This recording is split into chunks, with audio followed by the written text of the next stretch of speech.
Arthur's Table. We're in the ditch surrounding it, and around the outside there's a mound. There's two entrances to it. One has been destroyed by the road by the pub, but it's a central circular area, very flat, probably completely suited with the mound round it to watch adversarial events of some sort, whether they be pugilistic, horses, sword fighting, we don't know. And then just behind me is Maybear Henge, which we'll come to shortly.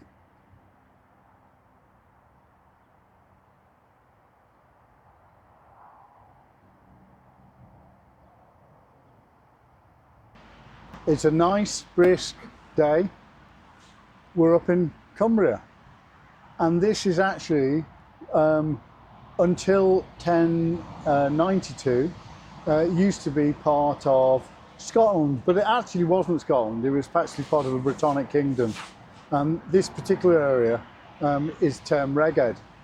So this henge is probably one of the most impressive in Britain. It's bigger than Stonehenge in area out of the stones, and it's huge.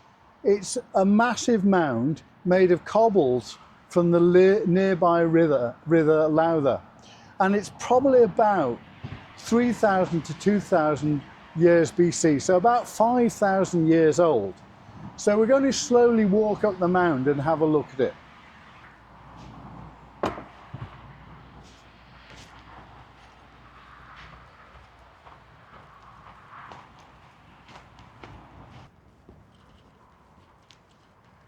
Behind me, you can hear and see the M6.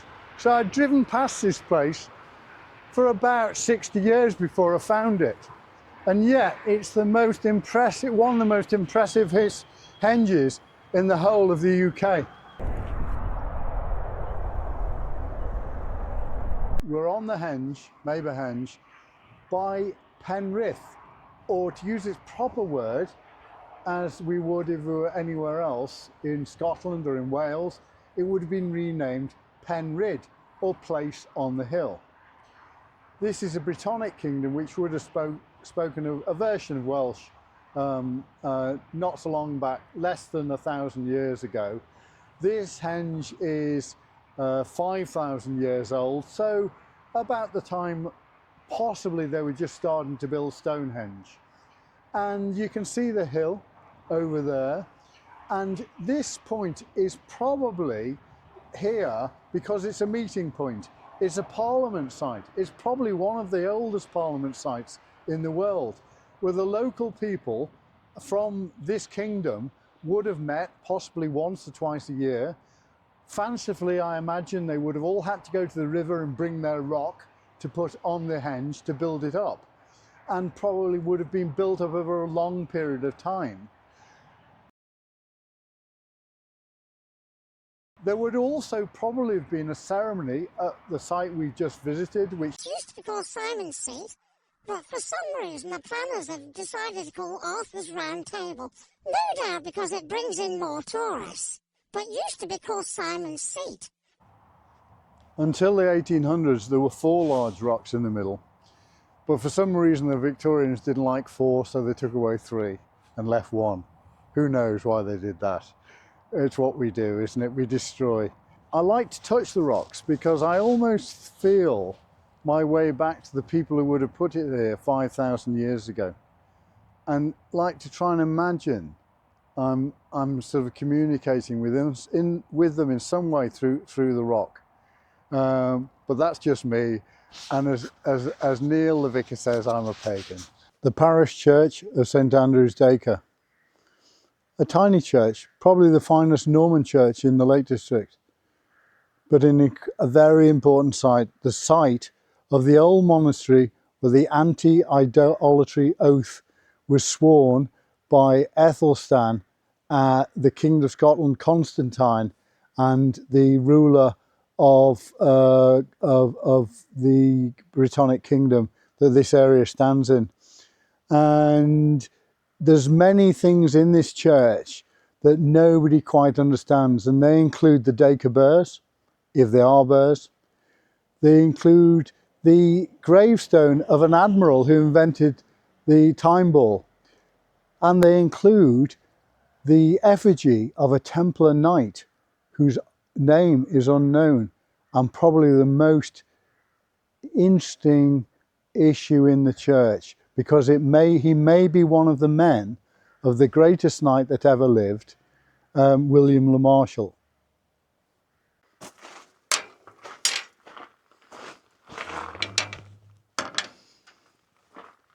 So we walk up to the most interesting aspect of the church you can see today, other than the Templar Knight, which is one of the Dacre Burrs.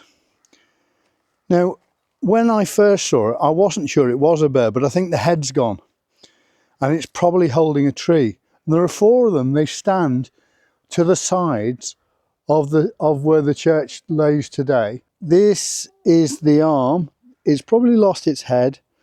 That's a tree, we think, and there are four of them. We'll go and look at the other one now. This is the second burr.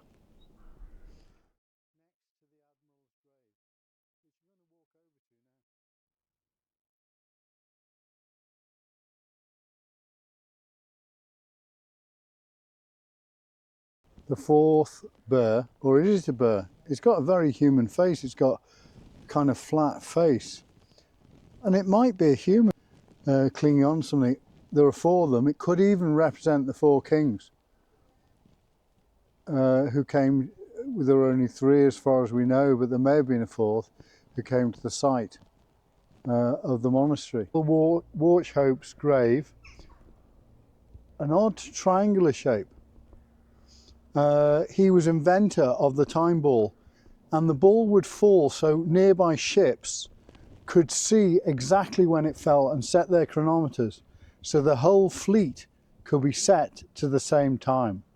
The equivalent of in James Bond, set your time now, gentlemen. It was very important to know the time on a ship, particularly with a group of ships, so you could all estimate the same arrival point, because you need the time to know exactly what your longitude is. Latitude is more easy to calculate using a sextant, but you need time to calculate latitude. So if they'd all had different times when they set out, they would all arrive at different places. Here we have the effigy of a Templar knight. You can see his sword.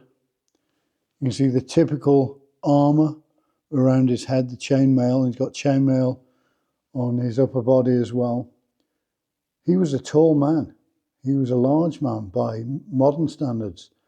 It may even have been an effigy of William le Marchal himself, although it's said that he's buried in the Temple Church in London.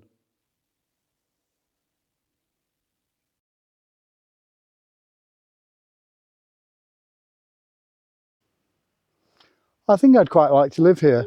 Henley and I will sit by the fireplace, have a nice log fire, pull up the drawbridge, no visitors, a little bit of Scotch or Irish. I had some very nice Irish at somebody's house the other day called Middleton. Yeah, we'd have a jolly nice time. Dr. Bunn, I presume, from Africa. Dr. Hughes from England. Good to see you, sir. And you, sir. So I've just been fined by the camera crew because apparently I kept using the word so, and this is a prohibited word, so I've got to buy a few pints in the pub later.